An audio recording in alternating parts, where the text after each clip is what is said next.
নমস্কার। ঠাকুর মা স্বামীজি আর আমার গুরুদেবের চরণে প্রণাম নিবেদন করে শুরু করছি আজকের পাঠ। আজ আমি আপনাদের শ্রী শ্রী ঠাকুরের একটি অলৌকিক ঘটনা দিয়ে শুরু করব। নবচৈতন্যের অন্তরে বিশ্বাসের ভিতটি দৃঢ়তর করে দিতেই বোধহয় শ্রী শ্রী ঠাকুর একদিন এক কাণ্ড করলেন। তখন বসন্তকাল। সকালবেলায় দক্ষিণেশ্বরে উপস্থিত নবচৈতন্য মিত্র। নানা কথার মাঝে হঠাৎই ঠাকুর বললেন, তোমার গাছে অমন সুন্দর বেল, কই আমার জন্যে তো আনলে না তুমি? নবচৈতন্য অবাক হয়ে মৃদু প্রতিবাদ করে বললেন, এটা তো বেলের সময় নয়। বোঝাই যায় শ্রী শ্রী ঠাকুরের কথার ওপর পূর্ণ বিশ্বাস তখনও তাঁর আসেনি। করুণাময় ভগবান হাসতে হাসতে বললেন, তুমি দেখছি তোমার সংসারের খবরই রাখো না। তোমার গাছে বেল আর তুমি বলছো বেল নেই। সেদিন বাড়ি ফিরে নবচৈতন্য আগে যান বাড়ি সংলগ্ন বাগানে। বেলগাছটির দিকে এগোতেই একটা পাকা বেল মাটিতে পড়ে ফেটে যায়। বেশ বড় জাতের বেল।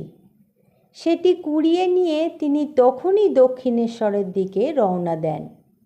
ঠাকুরের সামনে বেলটি রাখতে গিয়ে দেখেন তিনি মৃদু মৃদু হাসছেন।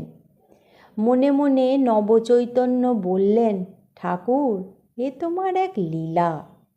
হয়তো ভাবলেন তিনি নিজের সম্বন্ধে যতখানি খবর রাখেন তার চেয়ে বেশি রাখেন অন্তর্যামী শ্রী শ্রী ঠাকুর।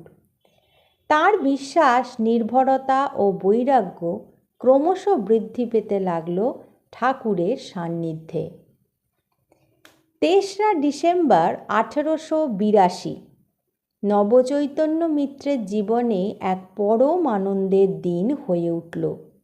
তাঁর আঙিনায় পদার্পণ ঘটল শ্রীরামকৃষ্ণের। সেদিন নবচৈতন্য আনন্দে আত্মহারা। বাড়ির সামনে গোপীনাথ জিউ মন্দিরে যখন এলেন ঠাকুর, তখন তো আনন্দের প্লাবন বয়ে গেল। সারাদিন ধরে কীর্তন সৎপ্রসঙ্গ চলল সুবিস্তৃত নাট মন্দিরে।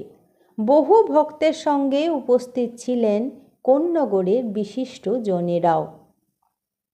উৎসব শেষে সন্ধ্যাবেলায় শ্রী শ্রী ঠাকুরকে নৌকো পর্যন্ত পৌঁছে দিতে উপস্থিত ছিল বহু মানুষ।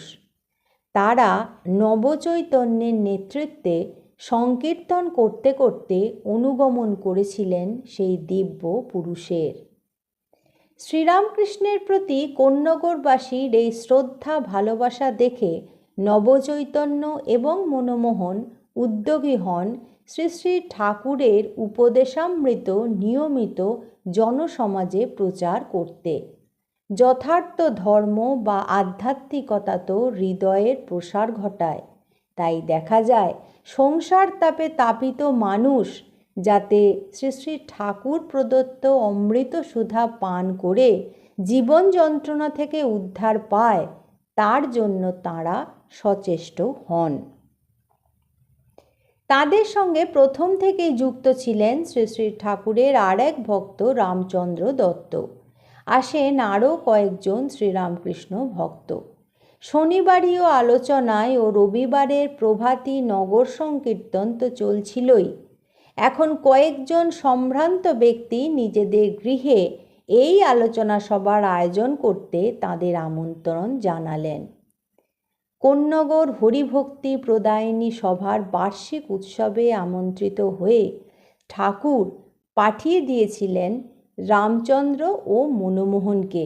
বলে দিয়েছিলেন তাঁরা গেলেই তাঁর যাওয়া হবে। নির্দিষ্ট দিনে রামচন্দ্র দত্ত সত্য ধর্ম কী বিষয়ে বক্তৃতা দেওয়ার পর সংকীর্তন শুরু হয়। 1883 সালে 11ই মার্চ রবিবার পড়েছিল ফাল্গুন শুক্লা দ্বিতীয়া তিথি। শ্রী শ্রী ঠাকুরের আবির্ভাব তিথি বলে সেদিন দক্ষিণেশ্বর কালী মন্দিরে তার ঘরে সকাল থেকেই চলছে ভক্তদের আনাগোনা। বেলার দিকে কোন্নগর থেকে খোল করতাল সহযোগে কীর্তন করতে করতে উপস্থিত নবচৈতন্য, মনমোহন প্রমুখ।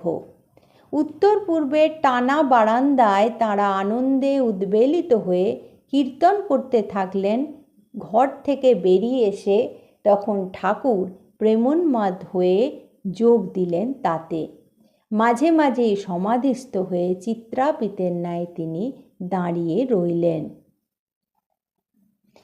1 মার্চ 1885 দোল পূর্ণিমার দিনও নবচৈতন্য মিত্র দক্ষিণেশ্বরে শ্রী শ্রী ঠাকুর ও অন্য ভক্তদের উপস্থিতিতে গান গেয়েছিলেন।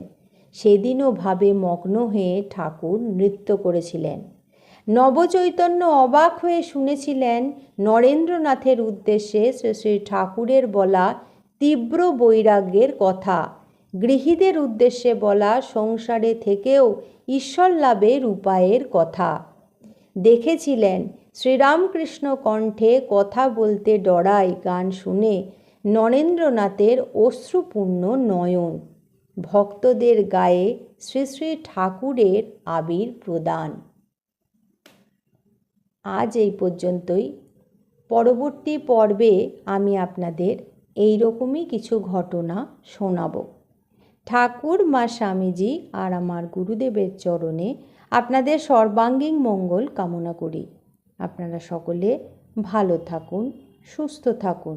নমস্কার।